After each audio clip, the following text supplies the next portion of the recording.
हरिओम तत्सत। तो हमने बात की थी ब्रह्मांड, आत्मा, माया, अविद्या कि ये क्या चीज़ें हैं। ये जो टर्म्स हैं इसको हम बहुत बार यूज़ करते हैं वेद में, फिलॉसफी में, तो इनका क्या मतलब है ये हमने डिस्कस किया था पहले। पर ये हो सकता है ऐसी चीज़ें हैं जो आपको बहुत आसानी से समझ में ना आई हो, तो ये चीज़ समझी गई है। और इन्हीं टर्म्स को और अच्छे से समझाने के लिए एनालॉजीज या फिर सिमिलर तरीकों से एग्जाम्पल्स के तौर पर वेदांत में और डीपली समझाया गया है कि हमारी बुद्धि इतना ही समझ सकती है, इतना ही इंफॉर्मेशन ग्रहण कर सकती है। तो और समझने के लिए क्या एग्जाम्पल्स की तरह हमें ये सारे टर्म्स जैसे आत्मा, ब्रह्मांड, माया, अविद्या, उपाधि, ये सब क्या है, इसको और समझाने के लिए कुछ एग्जाम्पल्स हैं, तो मैं वो आपको बताती हूँ और आई होप आप उससे और समझ पाएँ कि सच्चाई क्या है।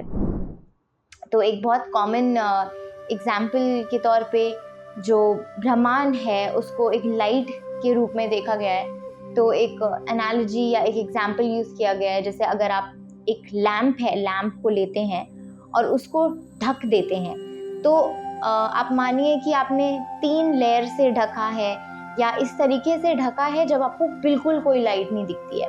तो जब हमें बिल्कुल कोई लाइट नहीं दिखती है तो उसे मिनरल किंगडम की तरह माना गया है कि जब हमारा बर्थ एक मिनरल किंगडम में होता है तो हमारे को आत्मा, ब्रह्मांड से कोई इंफॉर्मेशन नहीं रहता, हमें कुछ नहीं पता है कि हम आत्मा है या हम ब्रह्मांड है, कि वो लाइट है हम। फिर जो नेक्स्ट स्टेप होता है, जब हमारे को वो लैम्प जो है उस पे जो कवर हमने कर रखा है उसमें से हमें थोड़ी थोड़ी धीमी धीमी रोशनी दिख रही है, तो उसे एनिमल किंगडम बताया जाता है, जब हमारे को थोड़ी सी इंफॉर्मेशन होती है उस चीज़ की। पर जब हमारा वो जो कवर है जो हमारी लैम्प पे डाला है और उसमें से काफ़ी लाइट आ रही है, तो उसको ह्यूमन बर्थ की तरह से देखा जाता है। और इसीलिए ह्यूमन बर्थ को एक बहुत इम्पॉर्टेंट बर्थ माना जाता है, जिसमें हम अपनी बुद्धि का इस्तेमाल कर सकते हैं, जिसमें हम अपना कर्म सुधार कर इस तरीके से हम आगे बढ़ सकते हैं कि हम फाइनली ब्रह्मांड या सच्चाई को देख पाए, जब हम आत्मा को समझ पाए, जब हम सुपर कॉन्शियस स्टेट या कॉन्शियसनेस को समझ पाए, जब हम वननेस और सुप्रीम रियलिटी, ईश्वर को समझ पाए, खुद की सच्चाई देख पाए और सुप्रीम रियलिटी को खुद के अनुभव पे उतार पाए। तो इसीलिए ह्यूमन बर्थ को सबसे अच्छा बर्थ भी माना गया है। और ये एक ऐसा बर्थ है जिसमें हमारे को उस लैम्प जब कंपेयर कराए तो उसमें सबसे ज़्यादा हमें लाइट दिख पाती है। पर जब इसको भी हटा दिया जाए तो वो जो लाइट है, वो जो लैम्प है, उसको वो जो रोशनी जो बताई गई है वो खुद आत्मा ही है, वो खुद सेल्फ है, वो एक ऐसी चीज़ है जो सब जगह एग्जिस्ट करती है। ब्रह्मांड जिसका कोई रूप नहीं है, जो ओमनी प्रेजेंट बताया है, जो सब जगह है, और वो चीज़ किसी भी चीज़ से ढकी नहीं हुई है, वो अपने ओरिजिनल स्टेट पे है। पर जैसे ही हम उसको ढक देते हैं तो उसे ईगो बताया गया है। तो ईगो को जिस तरीके से हम समझते हैं वो नहीं उसका मतलब प्राइड और ईगो वो अलग चीज़ हो गई। पर ego means personality, ego means किसी भी चीज़ से अटैचमेंट या कोई लेबल लगा लेना, किसी चीज़ को खुद मान लेना। जैसे ये इंसान, ये बॉडी, ये माइंड, अगर हम इसको मान लेते हैं कि हम ये हैं तो वो ईगो है। एक्चुअली किसी भी चीज़ से हम अटैच हो जाते हैं, क्योंकि सच्चाई तो है कि हम ब्रह्मांड हैं, हम आत्मा हैं और हम फ्री हैं। तो अगर हम वो जानते हैं तो हम ईगो से नहीं अटैच्ड हैं, हम कॉन्शियस हैं और कॉन्शियसनेस में हम जी पा रहे हैं, हम ब्रह्मांड में जी पा रहे हैं और वही ट्रूथ है। अगेन एक और एक एग्जाम्पल के तौर पे स्पेस को लिया गया है कि जैसे यहाँ पे एक स्पेस है, एक खालीपन है, या फिर आप स्पेस को देख सकते हैं। तो स्पेस हमेशा विटनेस कर रहा होता है, उसको सब दिख रहा होता है पर वो कुछ एक्ट नहीं करता। Space is the witness.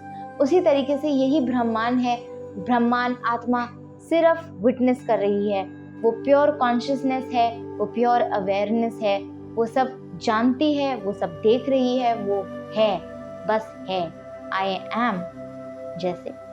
और जो करता है वो जो डूअरशिप है वो आत्मा नहीं है जिस चीज़ से हम अटैच हो जाते हैं, वो आत्मा नहीं होती है, आत्मा तो अटैच्ड नहीं है, वो फ्री है। तो इसका भी एक एग्जाम्पल दिया गया है। जो विटनेस है, जो प्योर कॉन्शियसनेस है, वो आत्मा है। यहीं पे एक और एग्जाम्पल है स्पाइडर और वेब का, और ये जो एग्जाम्पल है ये काफ़ी चीज़ों को एक्सप्लेन कर पाती है।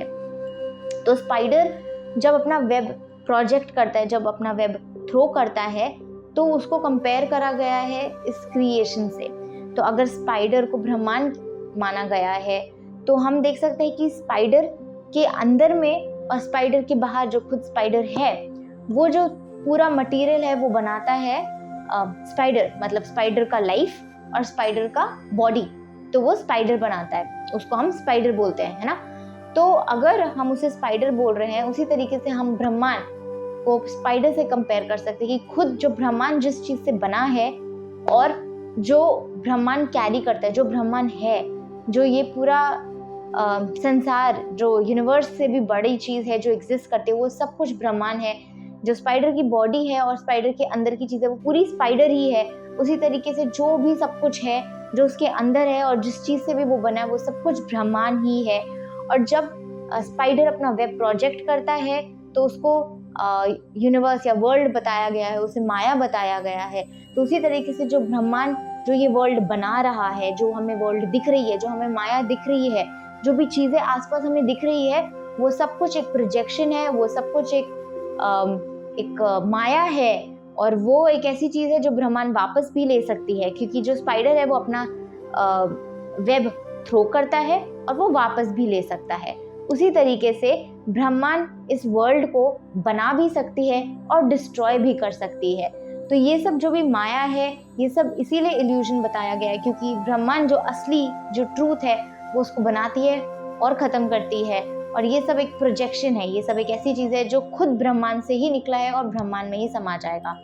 जब वो ब्रह्मांड में समा जाता है तो उसको अनमैनिफेस्टेड स्टेज या योग बोला जाता है, उसे यूनियन बोला जाता है। और वो ब्रह्मांड का ऐसा टाइम है जब ब्रह्मांड का कोई शेप या फॉर्म नहीं है। यहीं पे जब ब्रह्मांड उसको प्रोजेक्ट करता है, जब वो वर्ल्ड बन जाती है, जिस तरीके से हम स्पाइडर को कंपेयर कर रहे हैं, और वो जब वेब बनाता है तो वो वेब बन रहा है, वो मैनिफेस्ट हो रहा है। उसी तरीके से जब ब्रह्मांड इस दुनिया को बनाता है तो वो दुनिया मैनिफेस्टेड फॉर्म में है और उसको वेब से कंपेयर करा गया है। उसी तरीके से ये मेरा फेवरेट एग्जाम्पल है, क्योंकि जब आप अपने मेडिटेशन में आगे बढ़ेंगे तो ये आपको एक्सपीरियंस भी हो सकता है स्क्रीन और मूवी का। जब आप उस स्टेट पे आते हैं, जब आप ऑब्जर्वरशिप में चले जाते हैं, जब आप अवेयरनेस में इतना चले जाते हैं कि आपको दिखता है कि सब चीज़ें बस हो रही हैं, आ रही हैं और जा रही हैं, आ रही हैं और जा रही हैं, और आप ही वो अवेयरनेस हैं, आप ही वो कॉन्शियसनेस है जिसके ऊपर ही आपको दिख रहा है कि कुछ अच्छा हो रहा है, कुछ बुरा हो रहा है, जिसको हम अच्छा या बुरा कह सकते हैं। कोई चीज़ हो रही है और कोई चीज़ नहीं हो रही है। उसी तरीके से ब्रह्मांड को, आत्मा को, अवेयरनेस को एक स्क्रीन बताया गया है जिस पे एक मूवी चल रही है। पर मान लीजिए अगर मूवी में कहीं आग लग गई या कोई रो रहा है या कुछ हो गया, तो स्क्रीन को कुछ नहीं होता ना। उसी तरीके से जो ब्रह्मांड है वो स्क्रीन है, और वही आप हैं, वही मैं हूँ। वो आत्मा है जो स्क्रीन है, जिसको कुछ नहीं होता।